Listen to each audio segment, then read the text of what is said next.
Assalamualaikum warahmatullahi wabarakatuh. Di sini saya dan Kusuma akan mempresentasikan tentang penelitian kami mengenai perhitungan value at risk berdasarkan pembobatan portofolio saham AMZN, TSLA, dan MPDA menggunakan metode Markowitz dan simulasi Markov Chain Monte Carlo. Next.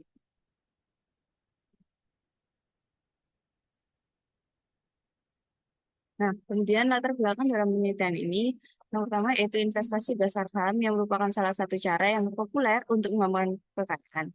Namun, setiap investasi selalu membawa risiko yang dapat berakibat pada kerugian finansial. Oleh karena itu, penting bagi investor untuk memiliki alat yang efektif dalam mengukur dan mengelola risiko tersebut. Salah satu metode yang banyak digunakan untuk mengukur risiko adalah value at risk atau VAR, di mana VAR ini akan memberikan estimasi tentang potensi kerugian maksimum yang mungkin dialami oleh suatu portofolio dalam jangka waktu tertentu dan dengan tingkat kepercayaan tertentu.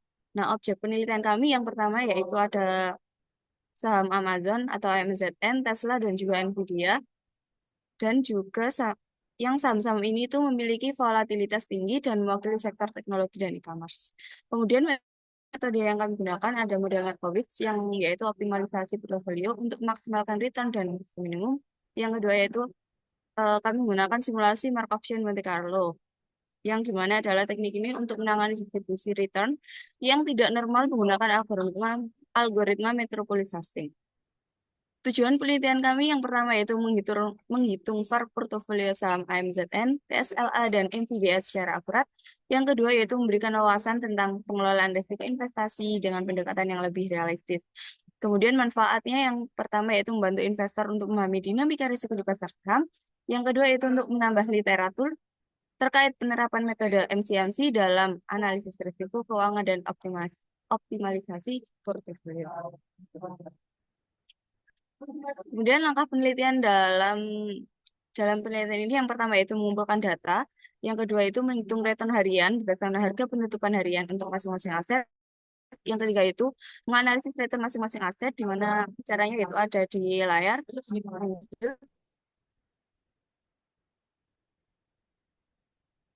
Yang keempat yaitu membangun portofolio optimal dengan Markowitz. Yang pertama dengan menentukan mean return dan matrik varian kovarian.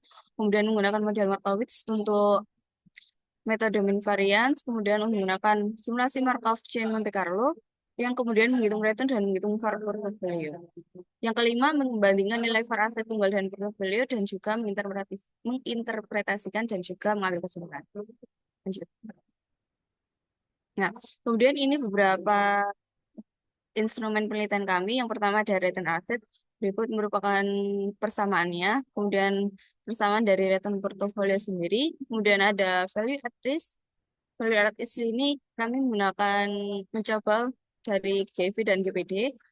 Kemudian ada simulasi Monte Carlo, yang pengembangannya ada di simulasi Markov Chain Monte Carlo, di mana yaitu adalah metode statistik yang menggunakan teknik Monte Carlo dengan menggunakan rantai Markov untuk melakukan sampling dari distribusi probabilitas yang kompleks.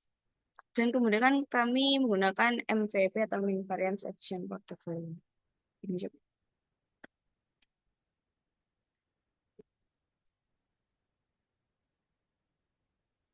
Halo, oke. Selanjutnya akan dilanjutkan dengan saya, Kusuma. Saya akan membahas tentang karakteristik data saham. Adapun saham yang kami analisis yaitu Amazon, Nvidia, dan Tesla, di mana saham ini merupakan sektor teknologi dari Amerika Serikat. Nah, dari data saham harian, yaitu dari periode 1 November 2022 sampai 1 November 2024, yaitu periodenya 2 tahun, kami membuat grafik perbandingan harga saham. Dari ketiga harga saham tersebut dapat dilihat hasil grafiknya seperti ini dan dapat dilihat bahwa harga saham Amazon itu lebih tinggi daripada harga saham Nvidia dan Tesla. Namun bila dilihat dari summary atau ringkasan, nah harga Amazon ini itu lebih tinggi volatilitasnya. Kenapa? Karena variannya lebih tinggi daripada yang lainnya. Di mana varian dan ataupun standar deviasi kan itu suatu ukuran resiko ya gitu di saham. Nah, sedangkan untuk eh, saham Amazon, walaupun dia kalah daripada saham Tesla, harganya lebih rendah dari sama Tesla, tapi dia lebih stabil gitu. Dan untuk saham Tesla, untuk saham Nvidia ini enggak enggak enggak stabil, tapi juga tidak tinggi atau rendah. Next. Kemudian dari data harga saham tersebut eh, akan dihitung return aset tunggal. Return aset tunggal yaitu suatu keuntungan kan return. Nah, rumus dari returnnya itu harga saat ini dikurangi harga yang lalu per harga yang hari yang lalu gitu atau kemarin gitu. Nah, kenapa pada nomor satu itu NA? Itu karena pada nomor satu merupakan data awal. Nah, sedangkan data awal itu kan tidak ada data lagi sebelum data itu gitu sehingga NA gitu. Berikut merupakan returnnya. Kemudian insight-nya yaitu return sama Amazon memiliki karakteristik nilai rata-rata 0,0016. Nilai tertingginya itu 0,121 dan nilai terendahnya itu minus 0,0878. Dan secara berurutan karakteristik Nvidia yaitu 0,005, 0,244 dan minus 0,10 untuk saham terendahnya. Begitu juga untuk Tesla bisa dibaca. Next. Kemudian setelah itu kan dari saham-saham itu, nah ada istilah yang terkenal dalam investasi yaitu don't put your egg in one basket. Artinya eh, jangan hanya investasi pada satu saham aja uangnya. Karena apa? Karena itu terlalu berisiko. Untuk itu perlu diversifikasi portofolio. Nah, apa sih portofolio? Portofolio itu adalah gabungan dari beberapa aset gitu yang berguna untuk mengurangi resikonya gitu. Nah, pada portofolio diperlukan bobot optimal gitu. Kira-kira berapa porsi masing-masing saham atau aset sehingga membentuk portofolio yang optimal gitu. Caranya yaitu yang pertama membentuk matriks varian kovarian. Dengan bantuan RStudio kami mendapatkan matriks varian kovarian seperti pada PPT berikut ini. Kemudian setelah mendapatkan matriks varian kovarian akan dicari inverse matriknya gitu.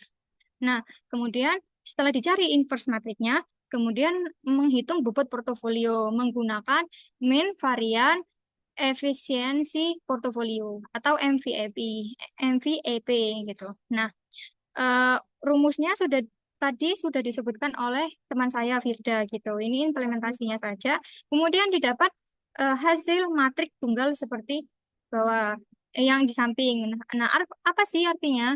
Artinya yaitu portofolio optimal dapat dibentuk dari 81,77% saham Amazon, kemudian 8,3% saham Nvidia, dan 9,91% saham Tesla. Ini sesuai dengan apa yang saya bilang tadi. Yang pertama, bahwa saham Amazon itu lebih stabil. Nah, gitu. Kenapa? Karena volatilitasnya itu enggak yang besar banget gitu daripada saham Amazon. Saham saham Tesla. Walaupun saham Tesla dia harganya tinggi, tapi volatilitasnya sangat tinggi. Nah, itu resiko gitu. Makanya pada bobot portofolio ini, yang tertinggi bobotnya yaitu Amazon. Karena dia paling stabil. Next. Kemudian dari situ akan dihitung return portofolio. Nah, bagaimana cara menghitung return portofolio? Return portofolio adalah pertambahan semua dari perkalian antara bobot dengan aset. Jadi dari returnnya gitu, return aset. Jadi misal gini, eh, karena tadi udah dibentuk kan return awal dari return aset tunggal gitu kan. Nah, kemudian bobotnya juga didapat. Nah, maka dikalikan. Jadi tadi itu 81,7 nggak salah kan. Nah, itu dari Amazon dikalikan return Amazon ditambah bobotnya Nvidia dikalikan return Nvidia gitu dan seterusnya sampai N saham gitu. Kalau sahamnya ada tiga berarti tiga perkalian gitu. Nah, kemudian didapat return portofolio. Nah, kenapa kok nggak ada NA? Nah, karena NA-nya sudah dihapus tadi ya. Kan tadi pada baris ke satu ada NA namun dihapus karena kan ya gak mempengaruhi gitu. Next. Kemudian yang setelah itu kami mengidentifikasi nilai ekstrim. Apa sih nilai ekstrim?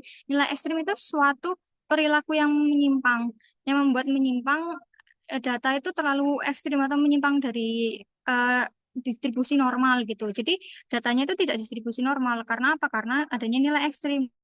Nah, untuk itu kami identifikasi gitu. Nah, adapun cara identifikasinya itu menggunakan plot return saham dan portofolio serta box plot. Nah, yang pertama plot series. Plot series ini diketahui bahwa ada nilai ekstrim. Kenapa? Karena ini dia naiknya kayak naik turun gitu. Nah, naik banget, ada yang turun banget gitu. Nah, nilai ekstrim itu yang naik banget ataupun yang turun banget, yang menyebabkan kerugian yang sangat besar dan menyebabkan keuntungan yang besar juga secara mendadak gitu. Dari segi box plot juga ada nilai ekstrim, di mana nilai ekstrim itu yang ini loh, yang bundar-bundar itu, yang menjauh dari boxnya itu. Nah, itu nilai ekstrim. Nah, kemudian dapat diketahui bahwa Tesla ini nilai nilai ekstrimnya kan lebih banyak kan daripada yang lain itu. Nah, kemudian Amazon lebih sedikit. Nah, setelah itu dilakukan portofolio optimal lah. Portofolio optimal itu lebih kecil daripada yang lainnya. Nilai ekstrimnya itu lebih sedikit lah gitu. Sehingga disebut sebagai optimal akibat adanya pembuatan dari MVIP. Next. Kemudian setelah itu kita akan menganalisis atau memodelkan nilai ekstrim dengan menggunakan extreme value theory. Yang pertama kita menggunakan GEV atau Generalized Extreme Value. Nah, itu kita menggunakan metode blok maksima. Blok maksima yaitu kita membuat blok-blok. Nah, pada kali ini kita membuat 100 blok dan setiap blok itu berisi 5 data. Kemudian dari blok-blok itu akan diambil nilai maksimumnya. Nah, kemudian habis itu akan dilakukan estimasi parameter menggunakan MLE. Nah, didapatkan estimasi parameter berikut. Yang parameter skala, ada pun parameter bentuk dan parameter lokasi. Next. Nah, kemudian blok oksima setelah itu dilakukan uji uji distribusi, kesesuaian distribusi. Nah, yang pertama itu hipotesisnya H0 itu data mengikuti distribusi GEV, kemudian H1-nya data tidak mengikuti distribusi GEV. Nah, setelah itu dilakukan uji Kolmogorov-Smirnov dan didapatkan nilai p-value seperti ini. Nah, nilai p-value-nya semua lebih besar daripada 0,05. Nah, sehingga keputusannya ialah gagal tolak H0 gitu. Gitu ya. Jadi semua ini memenuhi distribusi GEV. Next. Nah, selain GEV ada metode menggunakan peak over threshold. Nah, di mana kita menggunakan metode GPD, yaitu Generalized Pareto Distribution. Nah, pada Generalized Pareto Distribution itu dia membuat threshold gitu. Jadi nilai ekstrim itu ialah nilai yang melebihi threshold tadi. Nah, adapun threshold dari saham-saham yang kita gunakan ada di tabel 3. Kemudian dari itu tabel 4 akan dilakukan estimasi parameter yang didapat seperti tabel 4. Nah, itu menggunakan likelihood estimation. Kemudian setelah itu akan dilakukan uji kesesuaian distribusi. H0-nya sama, hanya saja yang ini mengikuti distribusi GPD, sedangkan alternatifnya yaitu data tidak mengikuti distribusi GPD. Nah, kemudian dengan tarak signifikan 5% dihasilkan output seperti tabel 5. Nah, diketahui juga p-value-nya lebih besar daripada 5% semua. Nah, artinya semua gagal tolak H0. Artinya semua aset nilai ekstrimnya itu mengikuti distribusi GPD. Next. Nah, kemudian setelah itu akan dilakukan penentuan distribusi terbaik. Bagaimana caranya? Yaitu dengan membandingkan nilai AIC. AIC yang terkecil ialah distribusi yang terbaik. Nah, dapat dilihat dari tabel 6, ternyata yang terbaik yaitu GEV karena dia yang paling kecil gitu. Jadi, untuk selanjutnya yaitu untuk simulasi Monte Carlo, kami akan menggunakan estimasi parameter dari GEV. Next.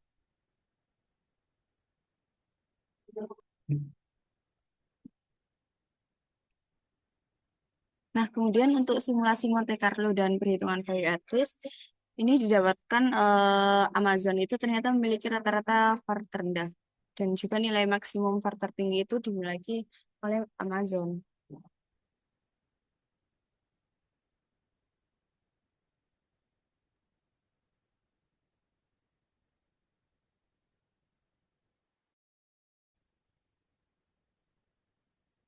Nah, di mana nilai tertinggi yang dimiliki oleh Amazon itu menunjukkan potensi kerugian ekstrim pada kondisi tertentu. Sebaliknya, pada portofolio gabungan memiliki rata-rata VaR sebesar 0,0159 yang lebih rendah dibandingkan aset individu.